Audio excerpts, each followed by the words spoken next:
My name is Marin Calloway, and I'm 35 years old. Competence has never asked for applause from me. It hums, steady and unfussy, beneath the noise, the rent paid before late fees sniff the calendar, the spreadsheet that ties off like a clean stitch, the grocery list that becomes meals that become a week that holds. For years, I believed love could keep time with that hum. Not fireworks, not spectacle, just two sane people building, brick by boring brick. Cole preferred a spotlight. 33, charismatic on cue, the kind of charming that photographs beautifully. In the beginning, he told me my calm steadied him. I told myself that meant balance, his sparkle, my structure. Maybe it did, until a Tuesday night taught me what spectacle looks like when it's pointed at your life like a floodlight. It happened 3 hours ago.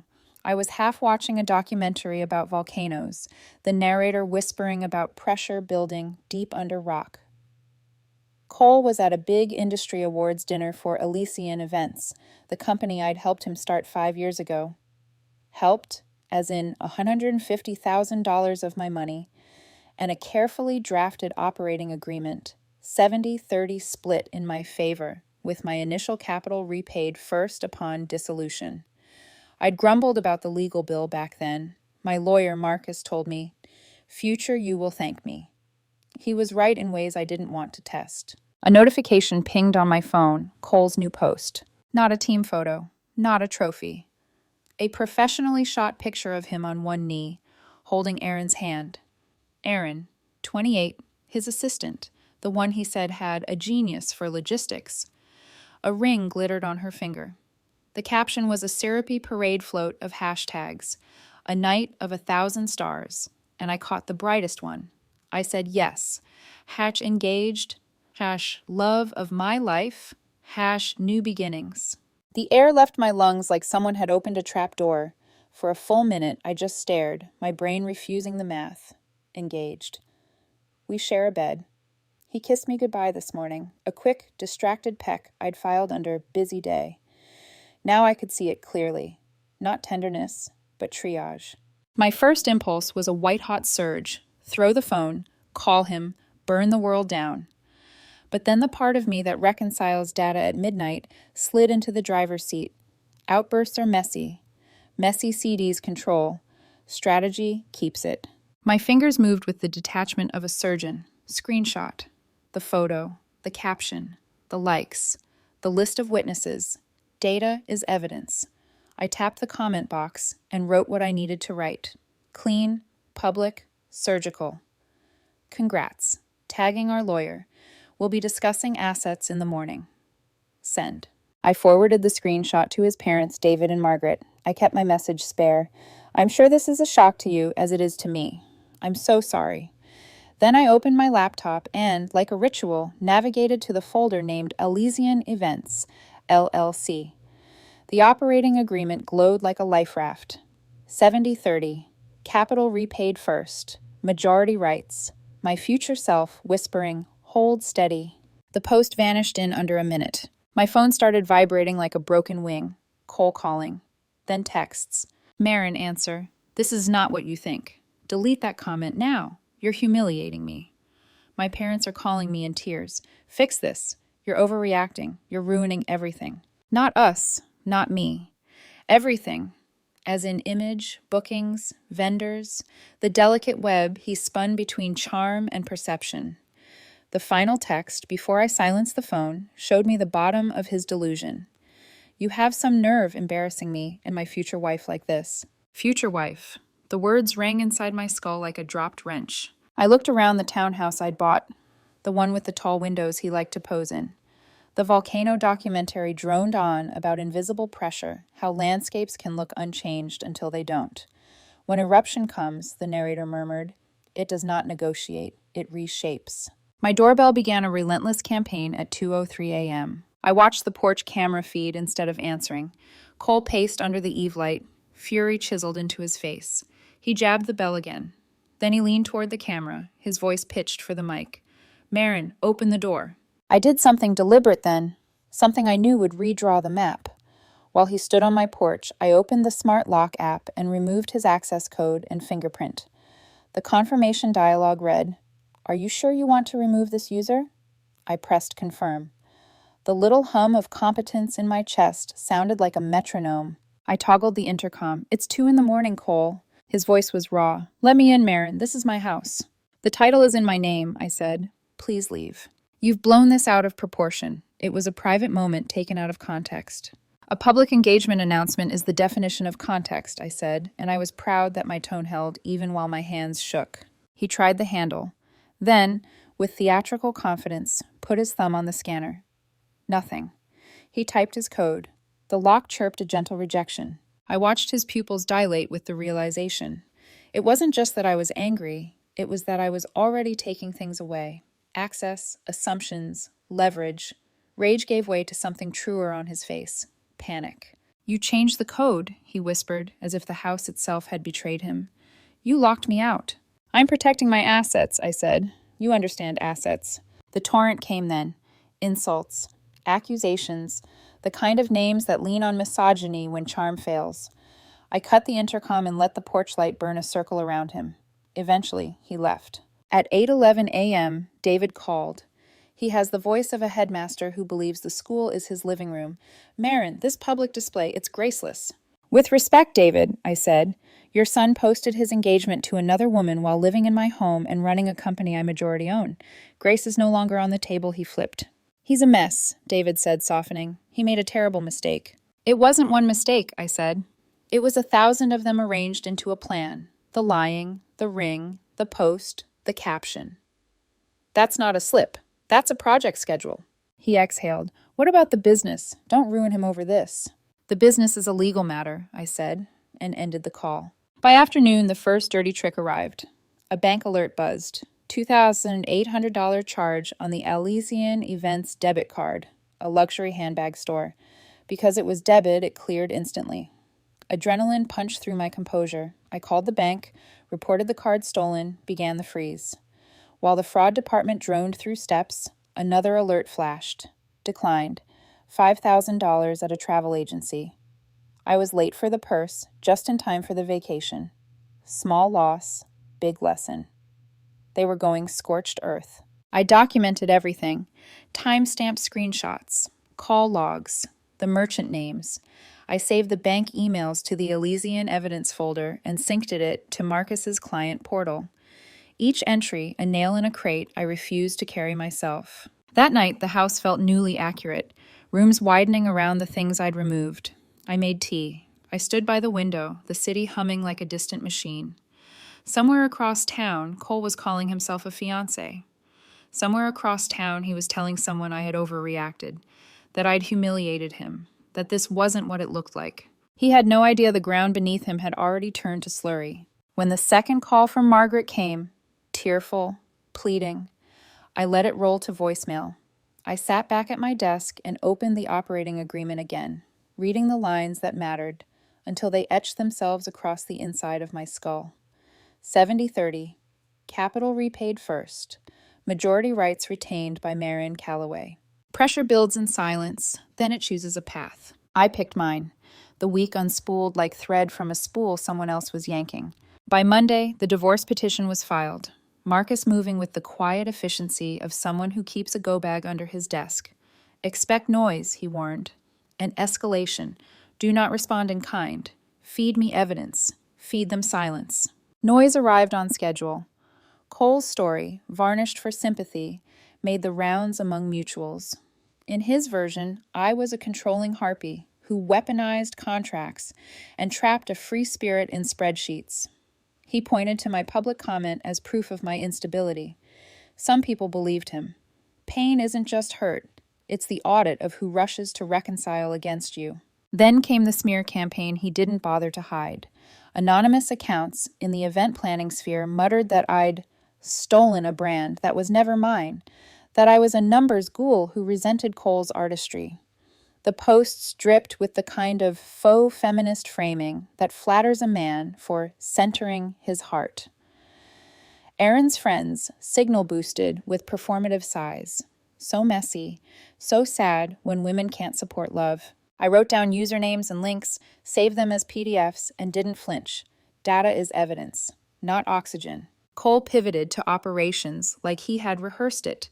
He began calling our top clients, introducing himself as managing partner, promising an elevated experience under a new brand. He pitched soft landings. We'll keep your date, honor your price, transfer your contract, new letterhead, same magic. He wasn't asking. He was trying to migrate what he thought was his, slipping keys out of a bowl he assumed I couldn't see. I found out because Carol called me. She never rushes. Her sentences are built like old houses. Strong joints, no squeaks. I don't mean to overstep, Marin, she said, but a young man named Cole phoned me just now. He introduced himself as your partner and the new head of operations. He wanted me to sign a fresh contract for my gala under a company name I didn't recognize. He said it would simplify the transition. My pen dug a small trench in my legal pad. What name? Foundry and Field, she said. Pretty words. Thin beam. Thank you, I said, for calling me first. I've chaired enough boards to smell opportunism, she said gently. I'm so sorry you're walking through this. After we hung up, I stared at the wall until the paint seemed to shift. Then I moved. I typed a memo for Marcus outlining Cole's attempted client poach, time-stamped, recapping Carol's call in precise language. I ran conflict checks, cross-referenced contract terms, dug up original emails, exported our CRM contacts and backups. I made a red list of at-risk clients, a blue list of vendors who followed Cole on social and liked his engagement post within the first hour.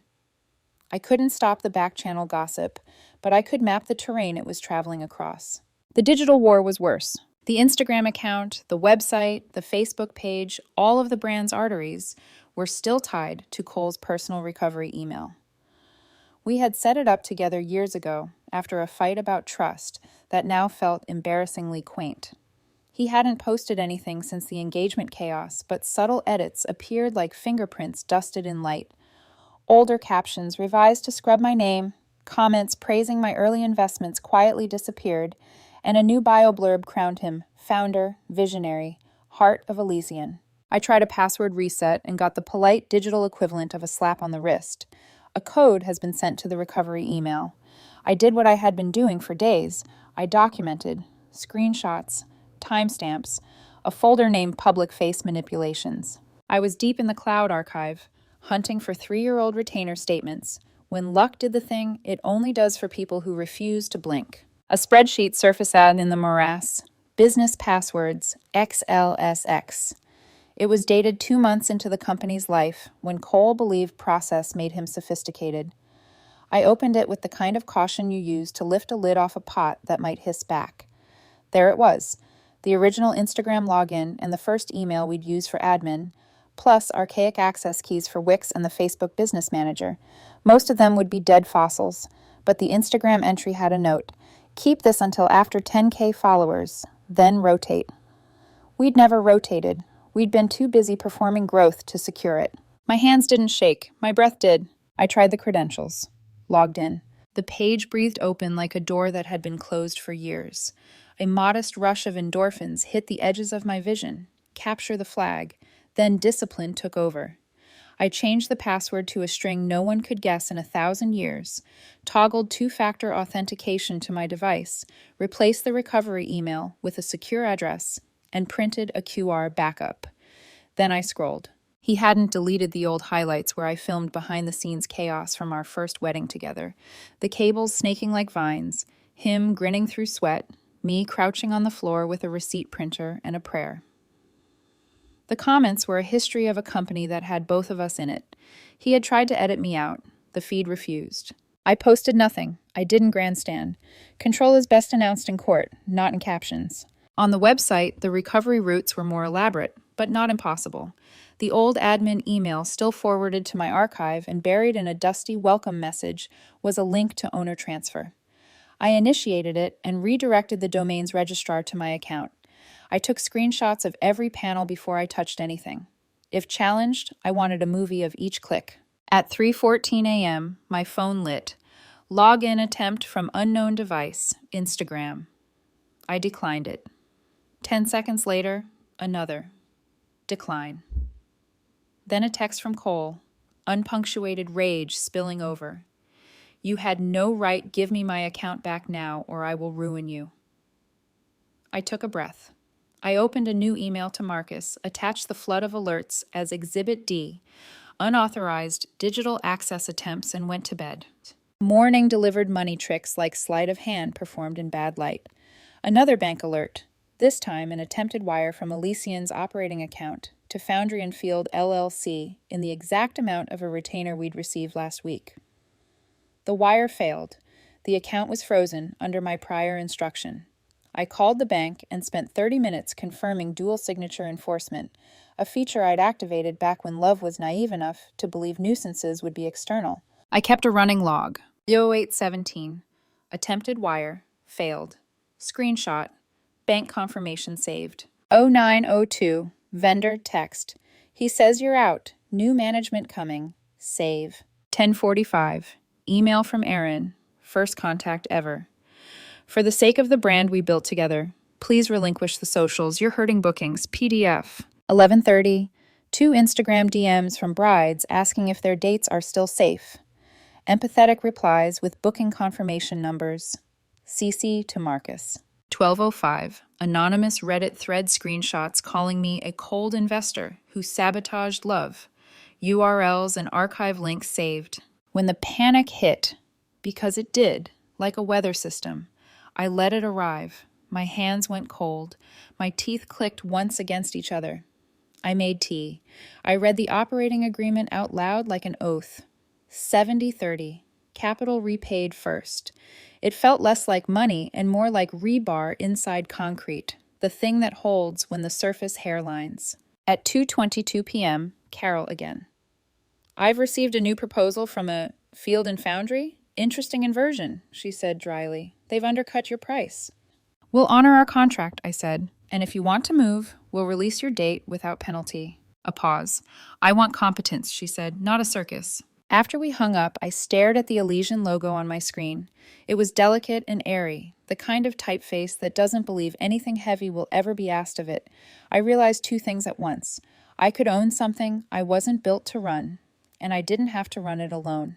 The thought didn't crystallize into action yet, but it perched like a hawk on a fence line, watching. By Friday, the dossier I'd been assembling had a spine. Tabs, indexes, cross-references. Section 1. Financial misconduct, debit handbag purchase, attempted travel charge, blocked wire, merchant logs. Section 2.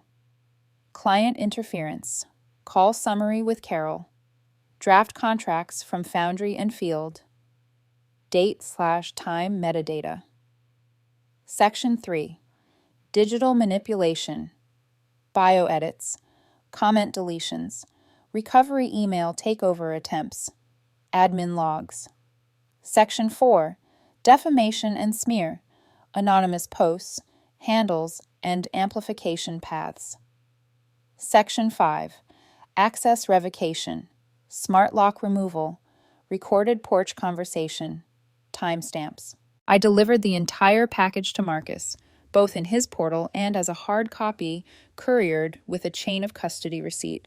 He called me after reading. This isn't just defensive, Kalle, he said. This is persuasive. Judges like clean stories with clean evidence. Keep breathing. Keep documenting. Let them make your case. What happens next? I asked. Depositions, motions, a motion for preliminary injunction on the client poaching. We'll request emergency relief to bar them from misrepresenting brand ownership. Meanwhile, do not engage on social. Your restraint is leverage. That night, the house felt like a stage after the crew has struck the set. Bare floor, coiled cables, the suggestion of story without the noise. I lay in the dark and listened to the refrigerator's hum, to the city exhale, to my own heart insist on its pace. Outside, Cole was still performing. Inside, I was rearranging the architecture. The storm hadn't broken yet, but I'd seen the sky change color. Pressure was choosing its path. By the time spring found its way to the windowsills, the case had a pulse of its own. Marcus said court is less about justice and more about paperwork density. Who shows up with cleaner files? Mine gleamed. His, apparently, leaked. Cole's lawyer tried to paint Elysian Events as a marital asset disguised as an LLC, a trick to cage his client's creativity. Marcus dismantled the claim with the elegance of a surgeon cutting sutures. Timestamps, bank transfers, the operating agreement signed years before cohabitation, the paper trail of my initial capital repayment clause. Every exhibit was a stone in the foundation he'd tried to dig under. The judge wasn't romantic. She liked contracts. I watched her expression as Marcus walked her through Exhibit D, screenshots of Cole's attempted wire to Foundry and Field LLC, the client poach emails, errands for the sake of the brand message. With each document, her patience thinned. By the end, the outcome was math. Capital repaid first. Marin Calloway, 70% owner. Cole Jensen, 30% after repayment. He left with roughly $22,000 once my capital was returned. He got half the house equity because fairness has formulas. But the brand, the name, the accounts, they stayed mine. When the gavel struck, I didn't feel triumph. I felt like a structure that had stopped swaying. Cole tried to stage a comeback, of course. Foundry and Field resurfaced as a ghost LLC with a single listing and no clients. He and Aaron attempted to launch a boutique experience collective on Instagram. Their first post got 12 likes, half from mutual friends who couldn't bear the silence. Then nothing. Eventually, the page went private. Silence can be a verdict, too. Meanwhile, I had a business to salvage or redefine. I'm not an event planner. I'm a strategist who happens to understand budgets and light angles. I didn't want to run Elysian. I wanted to own what it could become. Through a quiet search, I found Amelia Reese, a senior planner at a rival firm. 29, overqualified, underpaid, hungry. We met at a coffee shop with a notebook between us, not contracts. She told me about late nights fixing other people's crises while her name never made the brochure. I don't want to be a star, she said. I just want to build something that lasts. That line felt like architecture. I offered her Cole's old role, but with skin in the game, creative director, partner track, profit share. She blinked. You'd trust me with that? I'm tired of hoarding control, I said. I'd rather share it with someone who knows what to do with it. We rebranded. Augustine Affairs, a name that sounded older than us and stronger than what came before. A name that could hold weight. Our first 6 months were trench work. 2 major caterers refused to collaborate. They believed Cole's version. We built new relationships from scratch. The first event we secured was a charity gala from none other than Carol, who had called me on that awful day. She booked us without hesitation. Competence over charisma, she told Amelia on our first site visit. That's the future. Amelia ran the show with surgical calm. When the lights came up that night, the ballroom looked like Starlight had learned discipline. Guests whispered. Vendors took notes. The next morning, our inbox was full. We were solvent again. Months later, Augustine Affairs appeared in a 4-page spread in Metropolitan Living. The Resilient Vision. How a new agency is redefining modern elegance. There was a photo. Amelia and the team standing in the very office I'd once shared with Cole. The light through the windows was the same, but it looked cleaner, like someone had aired the ghosts out. They quoted Amelia, "We build events that remember what they're celebrating: integrity, connection, story." The magazine linked to our Instagram, the same account Cole had used to announce his fake engagement. I watched the follower count climb past 15,000, then 20. The comments said things like, "Finally, women who mean business." I didn't reply, but I smiled at the symmetry. Through mutual acquaintances, I heard pieces of Cole's afterlife.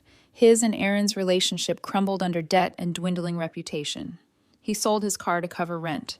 She moved 2 hours away to live with her sister. Foundry and Field dissolved quietly. He now manages electronics at a suburban mall. I felt no thrill, just the distant satisfaction of something returning to gravity. One afternoon, months later, I went to the storage unit that still held the detritus of Elysian. Old banners, unused inventory, framed photos from our first launch party.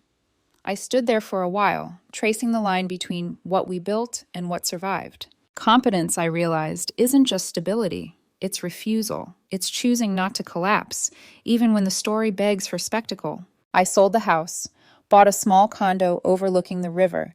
It's half the size, twice the piece.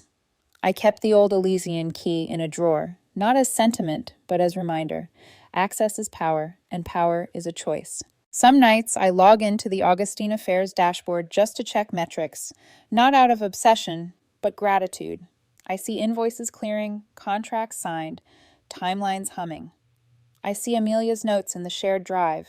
Client loved the linens. Remind Marin to eat before site visit. Small kindnesses. Normalcy. Cole once said he wanted a new beginning. He got one. So did I. His fell apart under the weight of its own performance. Mine was built quietly, on purpose, brick by brick, until it hummed again. And maybe that's the real ending, the sound of something steady finally holding.